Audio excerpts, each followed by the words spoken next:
Hey everybody, Fishy says hi there. Uh, so this time I'm gonna go into one of the projects that I've been working on. I've kind of got it to a point where I'm open to posting it. Uh, Debated on different things if I wanted to sell it or do different things like that, and kind of leaned away from that because I really don't think I'm gonna make a ton of money off of it. It just seems like a hassle. So for now, I'm just gonna do basic free licensing on it. The only thing I'm going to include on there is non-commercial. So if you want to print it for yourself, go ahead. If you want to sell it, I don't have a plan set in place for that yet, but I do plan on setting something up eventually. So whether or not there's demand for it, I'll put something out there for that. But I'm going to go ahead and first show where it is now and kind of give a little walkthrough of my garden tent thingy. And then I'll kind of show what it's gone through to get to where it is now and different things that I've tried. Um, Keep in mind with all of this, I am not a plant expert. I'm not an herbalist or anything like that. I like to play with it. I like to look up. There's certain things I'm aware of, but plenty that I do not know.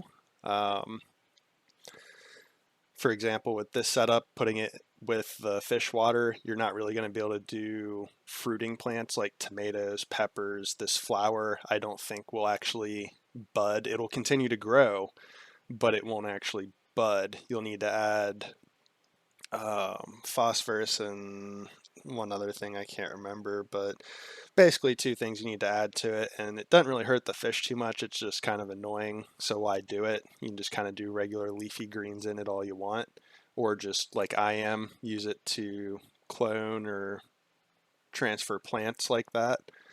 But without ado, we'll go ahead and jump into the project. So starting off, here is where it is.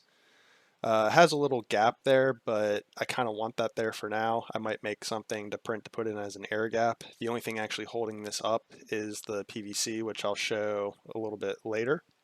But see the water flows into it. It'll go through the rocks, flow through the bed, and down into the fish tank. Really shouldn't need an air pump because the way it's hitting the water, it should provide enough oxygen. And then here are my little rose clippings. There's the main one that I've been clipping from. It'll be going outside this year. Little apple tree that never really took off. I planted at the same time as the other ones last year, and they've done really well in the back right there. Got a couple pepper plants, little cherry bonsai tree, cherry oak tree, I think. And that's about it. But yeah, so next up, I'm going to go ahead and show it without the water running. And in this one, you can kind of see it retains the water very well. With the bamboo, I think I did zero point 0.1 differences for everything, like in between them, that way they'd line up, as well as with the connector pieces there. And I used no glue on this. It's all just with those connectors, and it retained the water really well. Um, Go ahead and show some of the print settings I have on it while this part of the video is running. This is just kind of to show how long it holds it. I think it holds it for over a minute, almost 2 minutes until I stop it. You can kind of see the differences on how the supports were. These ones were with that end face up. That one was with it face down and with the supports touching it. I think I did normal supports and not the tree supports, so that's part of the issue. But something that needs worked on occasionally that I notice issues with, but for the most part, it does very well. And obviously, it did very well with the tolerances here. Everything lined up very well. Little shot at the plants again. Yeah, I need to clean up more. Can't wait to get those out and start working on new plants this year.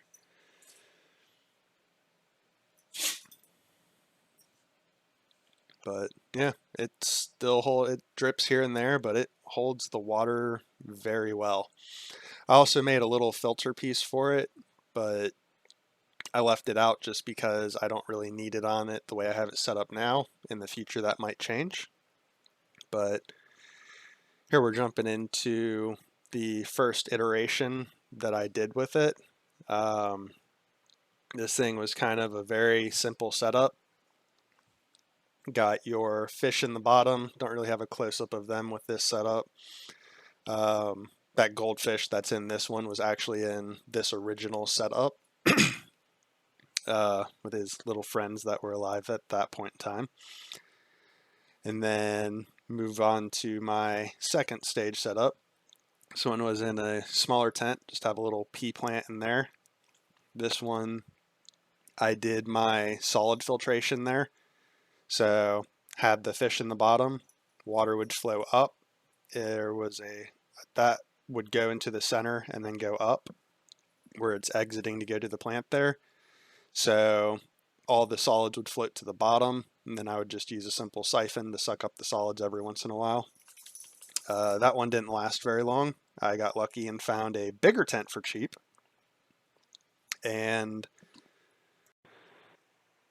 I've been using that bigger tent since.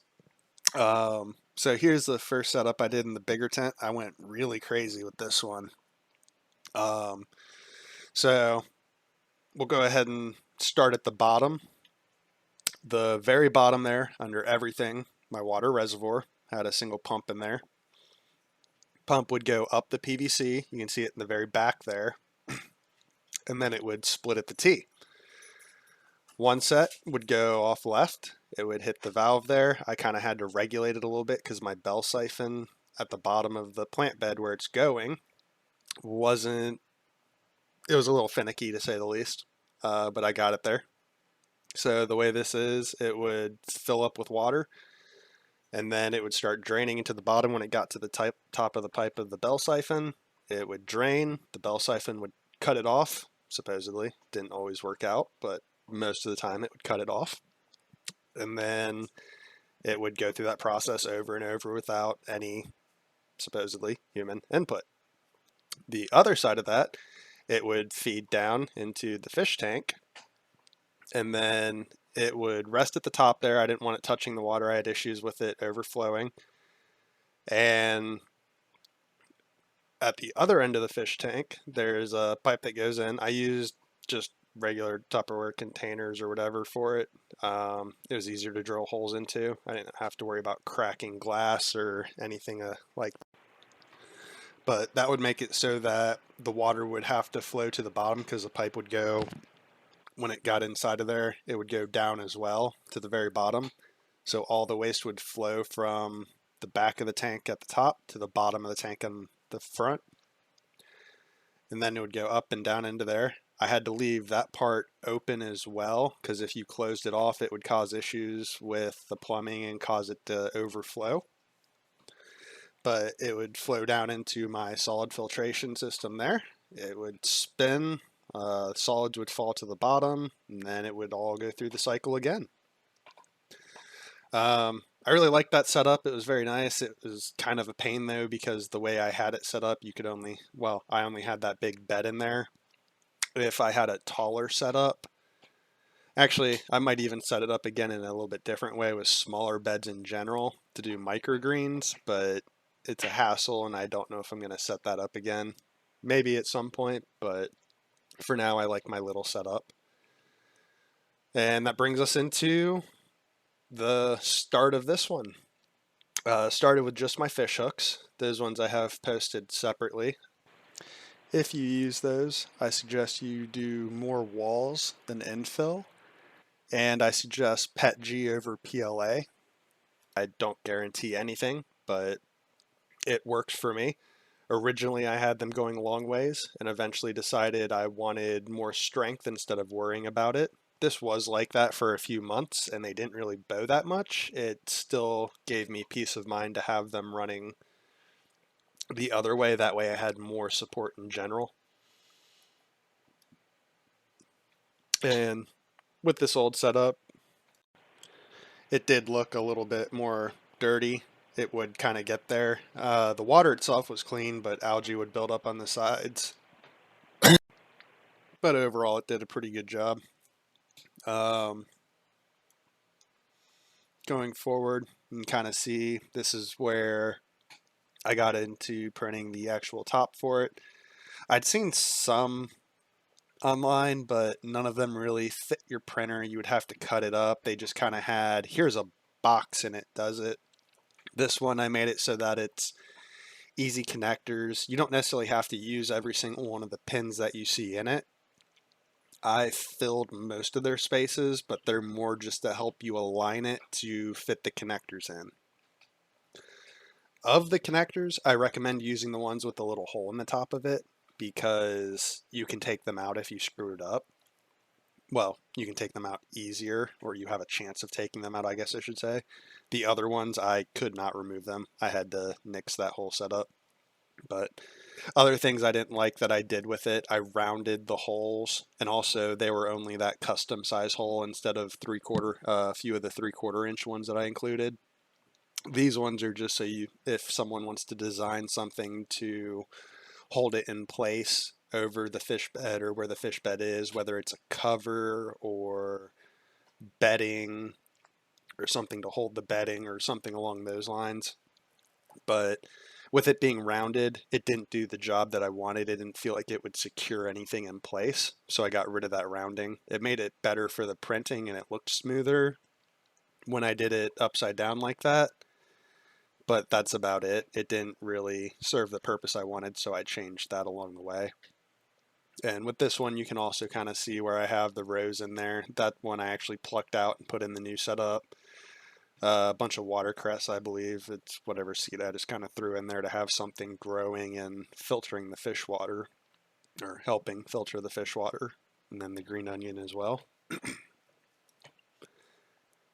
And then we'll kind of hop into the individual pieces. These are the PVC holders, which is literally just a little hole, and it hooks over the side there. It gives a little bit of a bump off of the tank there. That way you can fit the PVC in. I recommend sliding them both over it, dropping it in, and then turning it into place. Otherwise, it's going to be a pain fitting it in there. You're going to measure and cut your PVC first. And then for this, I also made toppers on my current setup. I'm not using those. I don't know if I have those posted either. I'll have to figure out if I do or not, and also make them a little bit longer. But I think they're a good idea. I just need to make them easier to adjust and more customizable. And then here's the current setup. I plan on making a topper thing there. You can see the smaller holes. Those are the custom holes. So if people want to design or make things for it, they can kind of go within those parameters and make things that'll hold in place or build vertically or however they want to. In addition to that, if they want something more secure and they don't want to print something, I included 4 3/4 inch holes, well, 27 millimeter that 3/4 inch pipe should fit into. So that should make it so if they want to put something a little more sturdy on top, they can do that. Keep in mind, all of that is going to be held up by the PVC pipe running across at the bottom. So having more of those will create more support, but it's also dependent on how strong the tank is as well. There are just all kinds of things to consider. So just make sure you're thinking of those things as you're building and doing stuff like that. Once again, do everything at your own risk, use materials at your own risk. Um, yeah, but yeah, it's been a fun project. It's one of my little things that I like to play with and just have, and yeah, it's nice. But if you have recommendations, I might take those into account. But yeah, keep playing with this one. I plan on making something for the hose line coming out of there. I want it to look a little bit better. I designed a few filters as well, but I ended up having an old apple juice container that worked perfectly fine. Drilled some holes into it and it does the job.